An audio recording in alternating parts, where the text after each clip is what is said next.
Welcome to Rooted and Relevant, and I'm thankful for the time to spend with you this morning. We had a wonderful weekend at Victory Baptist Church in Port St. John, Florida, and what a wonderful group of people. What a joy it was to be able to minister to them and worship our God alongside them. And we're so thankful for the time that God gave us to serve the Lord there this weekend. And it's good to be back home. We're going to actually be here for a while.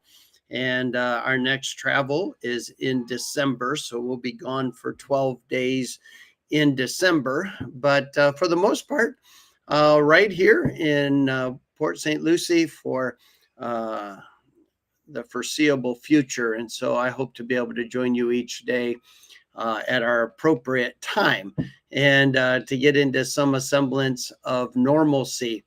Well, I just want to deal with one verse. It's a familiar verse, Ecclesiastes 9:10, and it says, "Whatsoever thy hand findeth to do, do it with thy might, for there is no work, nor device, nor knowledge, nor wisdom in the grave, whither thou goest." Solomon, under inspiration, is simply reminding us of this fact. Whatever we do it the best that we can. We don't have any control over results. We can't decide how things are going to completely turn out. We do have individuals that have more of a controlling nature or personality. Some have learned to be that way based on circumstances of life or situations in their life. And then some, it's more of their personality to want to have things under control. Can I remind you that the more we try to control that which is not ours to control, the more anxious and worry we invite. We become more anxious. Oftentimes panic attacks come because we're trying to control or determine an outcome of something that is not ours to control or determine. God is in control of all of those things. However, we are responsible for the things that God does entrust to us, the things that we are to be responsible about. And so when you are embracing responsibility, do things the best you can. I would tell my boys growing up, don't be afraid of failure. Failure is sometimes the best instrument of teaching, and we learn valuable lessons when we fail. Maybe the best illustration of that is a child learning to walk.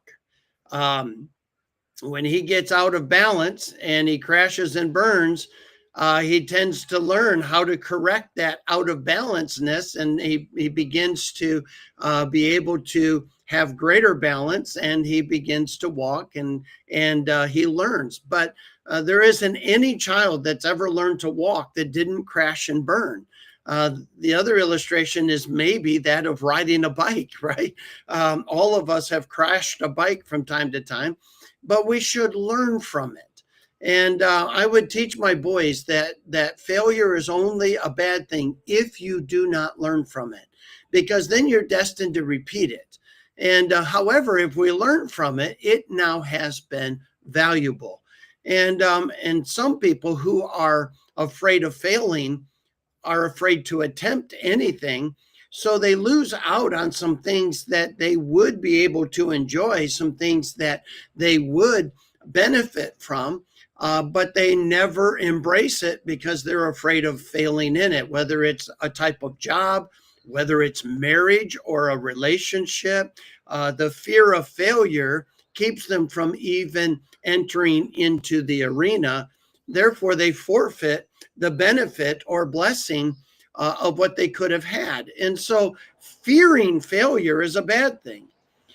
But embracing the responsibility, saying, you know what, I'm just going to do this the best that I can. I don't get to determine the outcome.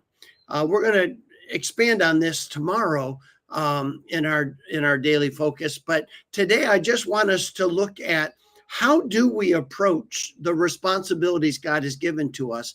And it's simply this: you have one chance to embrace it and give it your best. So give it your best. Don't settle for mediocrity.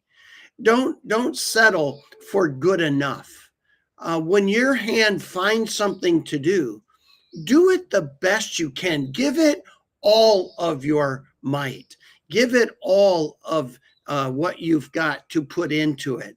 Don't haphazardly approach anything. Why? Because we don't know how long we got, and we don't know that we're going to get another chance. We assume sometimes that we will, and sometimes those assumptions are ego driven. We think we're in control when we're not. And when we're not able to have another chance at something, we can often regret that we didn't give it our best when we were given the chance, when we had the opportunity. And because we just haphazardly approached it with just trying to get by, we may not ever get a chance to give it our best. God says, here's what I want you to know, that while you're alive, that's the time to give it your best, no matter what it is.